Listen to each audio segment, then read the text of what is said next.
Students, आज हम बात करने वाले हैं ब्रिटिश नॉवल की ब्लॉक 6 के बारे में, जिसका नाम है हार्ट ऑफ डार्कनेस। ये बहुत ही इंपॉर्टेंट चैप्टर है और इसमें 20 मार्क्स के क्वेश्चन आते हैं, जिसमें हम इसमें बायोग्राफी देखेंगे, summary, character, theme and conclusion.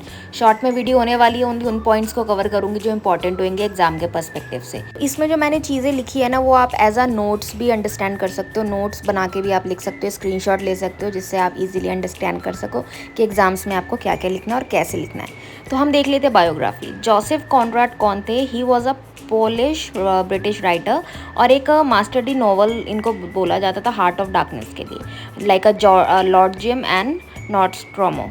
तो he was a born on December 3, 1857 Ukraine में। पॉलिश पेरेंट थे इनके और इनके spend 2 decade as a sea, 2 decades इन्होंने सी में निकाले और become a giant English literature despite learning English only as an adult. तो ये वहाँ सी में जब ये काम करते थे एज अ मर्चेंट, तो इन्होंने मतलब बहुत टाइम बिताया, वहाँ की चीज़ें इन्होंने देखी। जब उनकी सी अलग अलग कंट्रीज़ में जाती थी तो वो कंट्री की चीज़ों को अडेप्ट भी करते थे, देखते थे कि वहाँ की सभ्यता क्या है, पॉलिटिकल चीज़ें कैसी है वहाँ की। और जब ये अफ्रीका गए तो अफ्रीका की जाके उन्होंने देखा कि यूरोपियन पावर कितनी ज़्यादा थी, वो किस तरीके से 18-19 सेंचुरी में अफ्रीकन्स के साथ बिहेव करते थे। वो उनको एज अ स्लेव ट्रीट करते थे कि वो जस्ट एक स्लेव है और उनकी कोई एक्टिविटी नहीं है, उनकी कोई सभ्यता नहीं है, तो they are only slave for us, वो हमारे लिए काम करते हैं। तो उन्होंने जब वो सी में एज अ मर्चेंट थे तो उन्होंने इस चीज़ को देखा और समझा कि किस तरीके से इंसान को कितनी गंदी तरीके से ट्रीट किया जाता है। उसको इंसान को मतलब लिटरली इंसान नहीं समझा जाता। तो जोसेफ ने अपनी इस पूरी नॉवल में यही आपको बताने की कोशिश की है, द हार्ट ऑफ डार्कनेस, दिल में जितना कालापन होता है उसके बारे में। तो फैमिली एक्साइल देख लेते हैं। इनके जो फादर थे ना, वो अरेस्ट हो गए थे पॉलिटिकल एक्टिविटी की वजह से, रशियन रूल के अकॉर्डिंग। तो इनकी जो फैमिली थी वो नॉर्थन रशिया में फिर देन इंटरनल एक्साइल हो गए थे, ऑफनेट थे, मतलब बाद में इनके पेरेंट्स की डाइड हो गई थी, मतलब पेरेंट मर गए थे बिकॉज ऑफ ट्यूबरक्लोसिस, ठीक है, और वो जब 11 ईयर्स के थे। तो ये इनकी पूरी बायोग्राफी है जो आप एग्जाम्स में लिख सकते हो पॉइंट वाइज पॉइंट। इसमें ही ईजिली आपको 5 से 6 मार्क्स मिल जाते हैं। So next point we need to see is life at merchant sea merchant navy. जब वो मार्शल होते हैं एट एज ऑफ 16 और अपने 16 साल वो as a working British merchant navy के उसमें गुजारते हैं और ट्रैवल करते हैं sea to far east like Australia, South America and Congo. तो ये बहुत से स्टेट में ना, बहुत सी जगह में ये मर्चेंट नेवी के तौर पे काम करते हैं, ट्रैवल करते हैं। बट जब वो कॉन्गो पहुंचते हैं ना, तो कॉन्गो से ही उनकी रियल लाइफ जो स्टार्ट होती है कि उन्होंने लिखना स्टार्ट करा इस चीज़ के बारे में। वो कहाँ से होती है? कॉन्गो से। ओके, तो मैं अगर कॉन्गो की बात करूँ ना, तो कॉन्गो मध्य अफ्रीका में स्थित है और ये ना एक मुख्य रूप से कॉन्गो नदी के पास के क्षेत्र को कहा जाता है। तो कहानी की अकॉर्डिंग मैं आपको बताती हूँ कि ये जो नॉवेल है ना, इसकी कहानी कॉन्गो नदी के सफ़र पर आधारित है, as I told you before. जो इसके मुख्य पात्रों मार्लो है, एक नाव लेकर कॉन्गो के घने जंगलों के बीच होकर गुजरते हैं।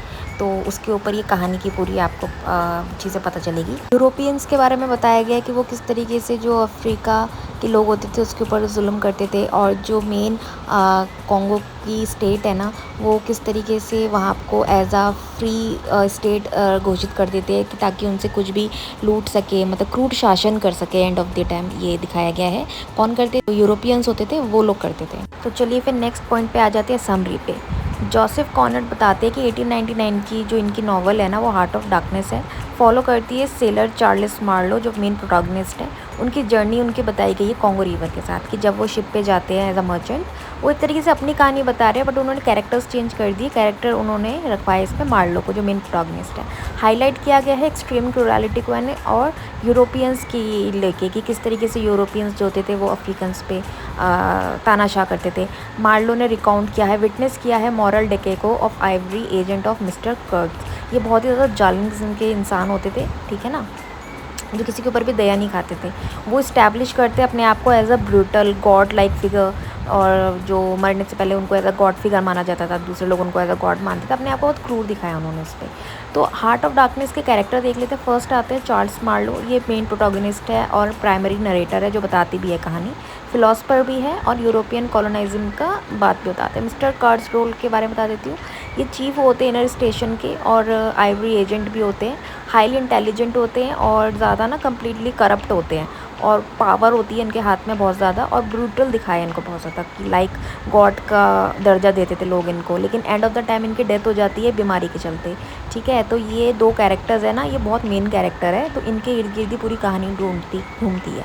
तो इसके आगे वाले जो कैरेक्टर हैं वो देख लेते हैं। तो नेक्स्ट कैरेक्टर है इसमें द कंपनी मैनेजर, जो बॉस होते हैं, और रोल होता है इनका ग्रीडी सुपरवाइज़र का सेंट्रल स्टेशन में। और the second is the Russian trader. ये जो इनका रोल रहता है इसमें रहता है, ये ब्लाइंडली वर्शिप करते हैं किसको, कर्ड्स को, लाइक अ डिसिप्लिन, बहुत मतलब इसको अंधाधुंध बिलीव करते हैं वो। कर्ड्स की अफ्रीकन मिस्ट्रेस इनकी लवर होती है ये, और एक पावरफुल ब्यूटीफुल नेटिव वुमेन होती है। और इनका प्रेजेंस रहता है कि ये एंड में ना देखती है ट्राइब के जो चीज़ें रहती है ना, वहाँ की लोग जैसे इनको रिस्पेक्ट करते हैं, तो ये फिर बाकी चीज़ें उन कर्ड्स के बाद ये संभालती हैं। तो ये 4-5 कैरेक्टर्स हैं मेन, इन्हीं के इर्द गिर्द कहानी पूरी है। So next we need to saw is theme and conclusion. Dark of hardness का एक्सप्लोर करती है मेजर थीम, जो फोकस रखती है अपना नेचर ऑफ एब्सोल्यूट पावर को लेके, hypocrisy of civilization and the psychological darkness inside all human. ये दिखाती है कि ह्यूमन के अंदर कितनी डार्कनेस होती है साइकोलॉजिकली, और वो सिविलाइजेशन जब होता है तो इंसान के पास जब पावर आती है तो उसका किस तरीके से मिसयूज़ करते हैं। वाइल्ड नेचर को दिखाया गया है, लॉलेस कॉन्गो का जंगल जिसपे कोई लॉ नहीं होता है, यूरोपियंस अपना रूल करते हैं। इफ़ेक्ट दिखाया गया है कि विदाउट पुलिस और लॉ का वहाँ नेबर्स का क्या हाल होता है, और किस तरीके से जो कर्ड्स की एक वो रहती है अपनी प्रजा, वो किस तरीके से उनकी बात सुनती है लेकिन बाद में वो कोलैप हो जाती है। पावर को दिखाया गया है, एब्सोल्यूट पावर, आइसोलेशन, करप्ट दिखाया गया ह्यूमन माइंड का, कि इंसान कितना करप्ट होता है by mind and by nature. और गॉड कॉम्प्लेक्स दिखाए गए, कर्ड्स को लोग किस तरीके से गॉड मानने लग गए थे, और वो भी चाहता था कि मुझ पे मैं अगर किस चीज़ देश पे शासन कर रहा हूँ तो मुझे इंसान ना माने, मतलब गॉड माने, मुझे गॉड फिगर माने। आज भी हम ऐसे बहुत स्टेट में देखते भी है। तो टाइटल देख लेते, the heart of darkness refer करता है evil core inside the every human soul. ये इंसान के अंदर कितना ईविलनेस हो सकती है वो इस स्टोरी में हम देखते हैं। ट्रुथ दिखाया गया है, सिविलाइजेशन सिर्फ एक थिन लेयर होती है जिसको इंसान अपनी चीज़ों के इर्द गिर्द घुमा देता है, बाद में उस ट्रुथ की कोई वैल्यू नहीं रहती है। डिस्कवर किया गया है कर्ड्स की लास्ट वर्ड, जो वो बोलता है the horror mark is realization of the inner evil. उसको एंड में पता चल जाता है कि उसने जितनी चीज़ें की थी वो कितनी भयावह थी, और वो लोगों को जिस तरीके से ट्रीट करता था वो कितनी ज़्यादा गलत भी हुआ करती थी जो उसने करी।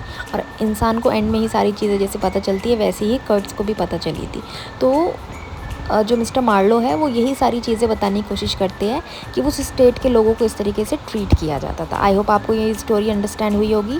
सो ये सारी बातें इग्नू के पर्सपेक्टिव से थी, एग्ज़ाम्स पर्सपेक्टिव से। और वीडियो अच्छी लगी तो लाइक शेयर सब्सक्राइब भी ज़रूर करना।